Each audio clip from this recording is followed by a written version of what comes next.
And, and people ask me, well, why'd you go into chicken feathers? My stock answer was always, well, I didn't make it as a rock star.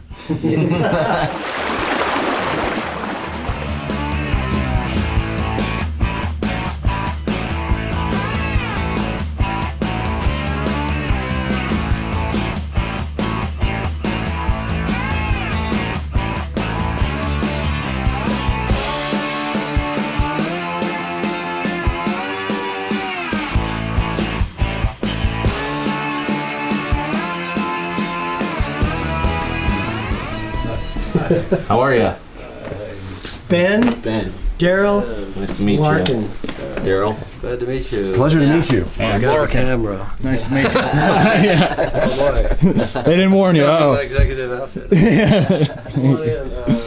I had backyard chickens when I was a kid. No one else in my family did it, but I kind of wanted to do it. I used to think about what if we breed this and that, and then I worked at a game bird farm or just volunteered. Everyone figured I'd go into vet school, being a veterinarian because I liked animals, but the prospect of spending 3 years in college was pretty unacceptable to me. So I ended up spending 10, It sort of just kind of happened. So I went to CSU and got my undergraduate in avian science, which is bird science. And then I got a master's degree at the University of Georgia in poultry genetics. Go dogs. Yeah, go dogs. That was probably some of the funnest couple of years of my life because I was aspiring to be a musician when I was growing up. So I brought my bass and my acoustic and a little amp. And so before long, I was playing like 5-6 nights a week in Athens. And it was fun. But I came to the conclusion maybe I aspired to do something a little bit more than play for people that didn't have anything better to do than go out to this bar. So I went back and got a regular job in the poultry industry, and then I kept wanting to do this, and I wanted to do a cloning poultry thing. So I went to the University of Georgia, Arkansas, got my doctorate in genetics. And then when I came out, the movie River Runs Through It had gone out, and there was a shortage of hackle. Henry Hoffman wanted to sell, and Ted Hebert wanted to sell, and I could only afford one. And anyway, I started that with the idea it'd make me money to do another business idea I had, which I've never gotten to. And I'm not a fly tyer or a fly fisherman. I can do both badly. Yeah, I do this because it's a poultry genetics project, and the challenges are poultry genetics, poultry production, small business management, and all those things. The best fly tyer in the world, or the best fisherman in the world, would be a little bit of a loss trying to breed the birds. You guys might want to rethink your statement about being feather nerds. I'll retract that. Yeah. We got one right here. What made you want to start changing these birds? Well, I'm doing it. I might as well try to make them better at all times. So that's what we do. And I have a program that we just go through them, and there's no such thing as a perfect rooster. I've been looking for one for 35 years now, and I haven't found it yet, but I don't think I ever will, but it's not going to stop me from looking.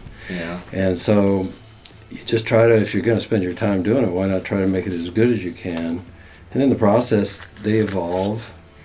I think the program we got now, after many years of struggling with it, just sort of trying things that some things work, some things don't, that we make steady, gradual progress. And like maybe a grade every 3 or 4 generations. So as that happens, of course, the price point is demanded on the lower end of that. So we just kind of up the grading standards to bring more into the lower grades, which sell better, and then make the top grades better. Like that unit there, that's sort of nice. Yeah. That's coming along. Sort of nice. Coming along, we're getting the hang of it, This is the same guy that'll tell you he's just a dumb chicken farmer, but he's the best Take poultry those, have geneticist in the fun. world. Okay. So, Well, I just breed them, and a lot of the stuff we've had to figure out because there's not much written, I've looked, on this particular thing, so we've made it up. So if you're here, you might as well see it. We'll just have to kill you. You won't notice. Yeah. But I write up a dossier on a rooster. Got a band number, and then I pull some samples off it and give to Phil here, and he does some turning tests. The idea is he's objective. He doesn't know anything about it. And so if it doesn't come back, like we have some reversing that's go on, or leans or something that, because the individual tyer makes a judgment about the whole thing by the single feather. That's the single use unit. Right. So every feather's got to work right. So that's why we do that. Well, Henry Hoffman did it to a small extent. That's where I got the idea. He'd take off 16s because when he was doing the birds at that time, that was the critical size that if it was going to turn well or not, that was the critical. So he'd do 1 or 2 feathers. We do 10. Then we do saddles. Only occasionally do the saddles not turn well, but I want to keep an eye on it just so I'm not getting lackadaisical about the whole thing. So that's what we do, and I don't know what the competitors do. It'd be interesting to know, but this has just sort of evolved over time. Yeah. And as it evolves, the birds evolve, so the system's got to be evolved. So it's sort of a fun, long-term. What the hackle business is it's not a get-rich-quick scheme. It's a long-term, incremental, grueling endeavor. It's always a challenge, though. It's a work in progress. It never won't. If it wasn't, I wouldn't probably, be happy. It's got to have some challenge to it.